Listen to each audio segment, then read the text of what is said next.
Radang usus adalah kondisi yang menyebabkan usus mengalami inflamasi atau peradangan. Radang usus sendiri terbagi menjadi dua, yaitu kolitis ulceratif dan penyakit Crohn. Kedua kondisi ini diakibatkan oleh peradangan kronis pada bagian gastrointestinal atau sistem pencernaan.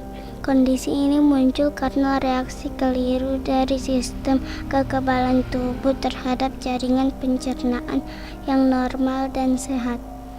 Kolitis ulceratif adalah peradangan kronis yang terbatas pada usus besar atau kolon saja.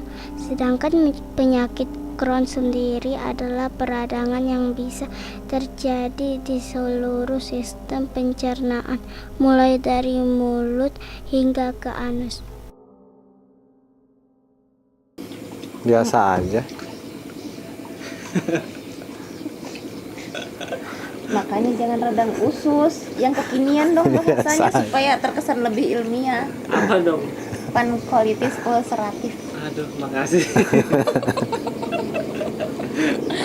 Terdapat dua kondisi lain yang terkait dengan radang usus, yaitu kolitis kolagenus dan kolitis limfosistik.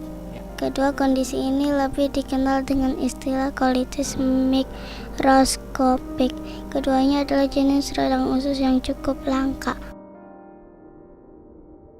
Ketika ada rasa sakit waktu harus berkendara, terutama di sepeda motor, waktu buang air besar, itu terasa sakit yang sangat perih di ujung saluran pembuangan, di ujung rektum. Gejala radang usus. Radang usus adalah penyakit jangka panjang yang biasanya gejala muncul dan menghilang selama beberapa waktu. Tingkat keparahan gejala yang muncul tergantung pada bagian mana saja yang mengalami peradangan. Beberapa gejala yang umumnya terjadi adalah nyeri atau sakit pada bagian perut, penurunan berat badan, nafsu makan berkurang, diare bercampur darah dan bersifat kambuhan, merasa sangat lelah, mengalami mual dan demam. Perlu diingat bahwa gejala yang muncul pada orang-orang tidaklah sama. Kondisi ini akan datang dan pergi selama kurun waktu yang lama. Ketika kambuh, gejala bisa ringan atau sangat parah. Ini pertanyaan yang sulit dijawab. Dokter pun belum tahu jawabannya. Penyebab radang usus. Hingga kini radang usus belum diketahui penyebab dasarnya. Pola makan dan tingkat stres seseorang bisa meningkatkan risiko seseorang menderita radang usus, tapi keduanya bukanlah menjadi penyebab utama. Yang diketahui adalah malfungsi sistem kekebalan tubuh menyebabkan peradangan. Namun belum diketahui apa penyebab kekeliruan sistem imun tubuh. Selain itu, faktor keturunan juga diduga memiliki pengaruh pada munculnya radang usus. Risiko seseorang akan lebih tinggi apabila ada keluarga dekat yang menderita radang usus. Berikut ini beberapa faktor lain yang turut meningkatkan risiko Anda menderita radang usus. Merokok. Kegiatan ini sangat meningkatkan risiko terkena penyakit Crohn. Obat antiinflamasi non-steroid atau OAINS. Beberapa obat-obatan dalam kelompok OAINS bisa meningkatkan risiko mengalami radang usus, misalnya ibuprofen, naproxen, diclofenac, dan lainnya. Nah, ini diutamakan menghindari bahan-bahan makanan yang kemungkinannya sulit dicerna oleh usus. Daging merah, susu, sambal, santan, dan sejenisnya. Oh ya, ada beberapa kebiasaan memang. Pola tidur dianjurkan untuk teratur supaya bangun pagi itu dalam kondisi tubuh diberikan kesempatan untuk recovery. Sikat gigi. Nah, Radang usus itu kan yang teridentifikasi ususnya luka. Di dalam usus besar itu memang sudah ada bakteri. Dengan kita menghindari bakteri luar masuk, bakteri jahat yang luar itu masuk, memberikan kesempatan usus untuk terhindar dari bakteri jahat. Dan sikat gigi secara teratur itu salah satu upaya untuk menghindari bakteri dari luar tersebut. Cara makan, nah yang dianjurkan itu sebetulnya minum sebelum, justru minum sebelum makan, untuk mengurangi volume lambung supaya kita tidak makan terlalu banyak. Diagnosis radang usus. Diagnosis terhadap radang usus akan dilakukan oleh dokter setelah memeriksa tanda dan gejala yang muncul.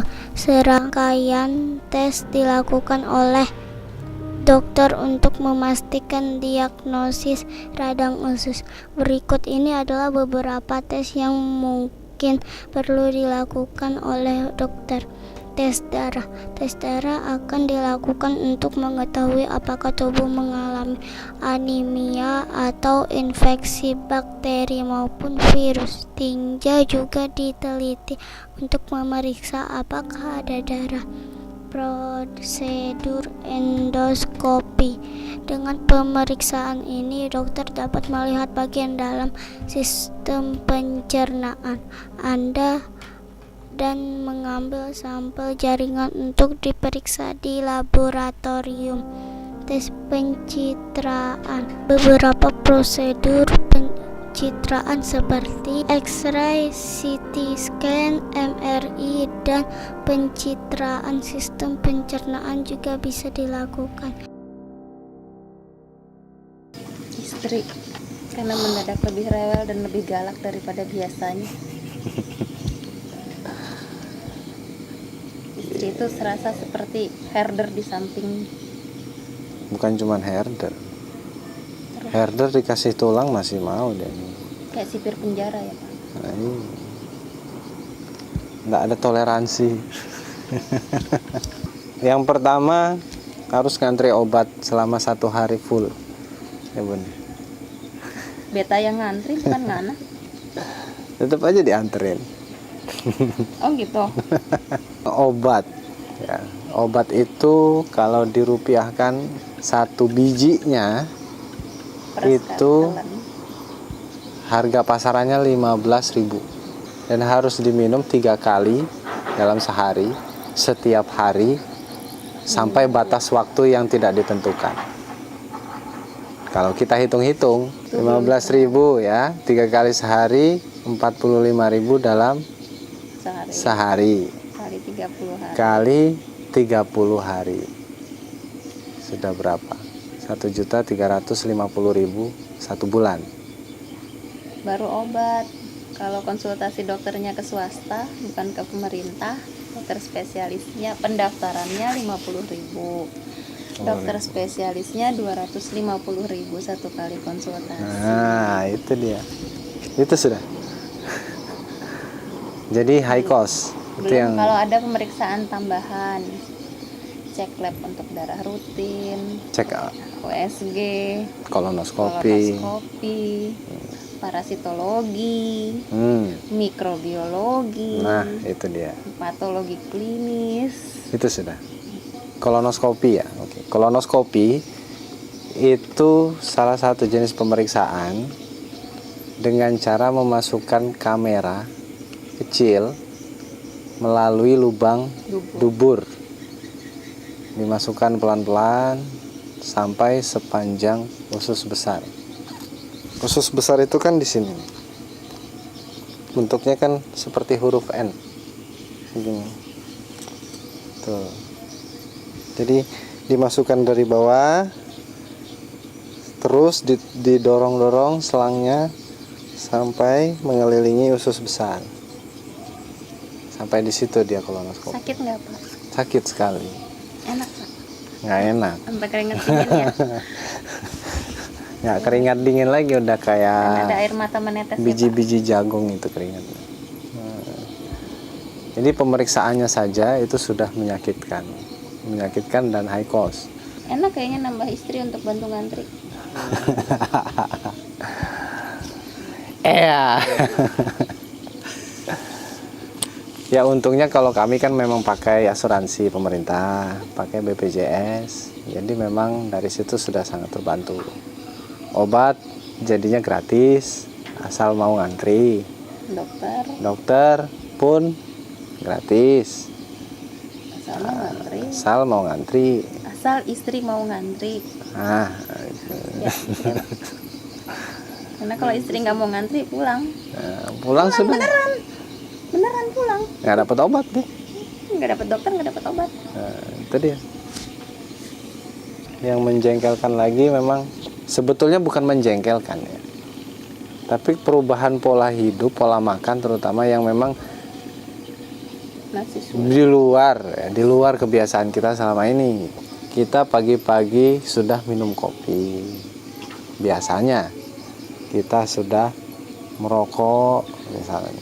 Kita sudah makan nasi goreng, telur ceplok, atau katakanlah yang paling instan ya mie instan. Itu jadi kebiasaan pola itu yang harus dirubah, dan itu di awal memang cukup berat. Apalagi yang menjengkelkan, sebenarnya bukan menjengkelkan ya. Ya waktu belanja pertama minyaknya cuma sebotol kecil tapi harganya 5 kali lipat minyak goreng biasa. Mewah. Minyak zaitun. Jadi sementara orang bawa satu troli besar itu 500.000, kami cukup satu keranjang kecil 300.000. Sakitnya tuh di sini. Kan lebih murah. Keranjangnya kecil Pak. Mau bayar itu gemeteran. Radang usus ya. Radang usus istilah ilmiahnya pankolitis ulceratif. Arti kata pan itu artinya secara keseluruhan. Jadi lukanya itu sepanjang usus besar.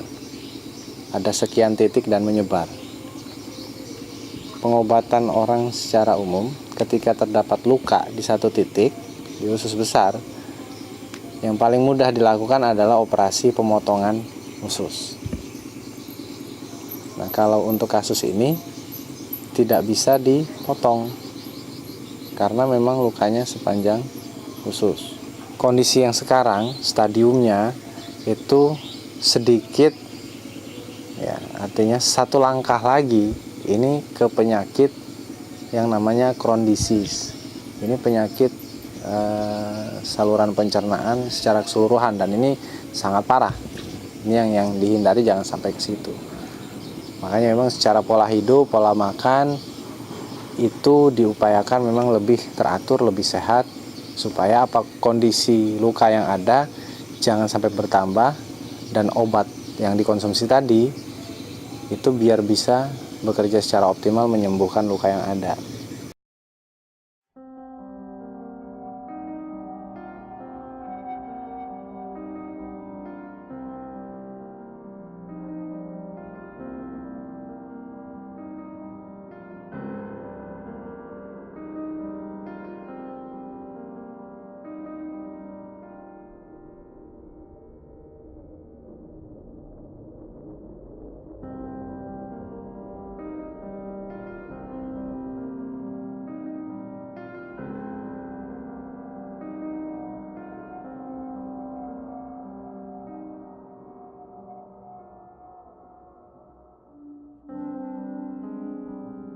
Oh, ada hikmah yang paling besar ya.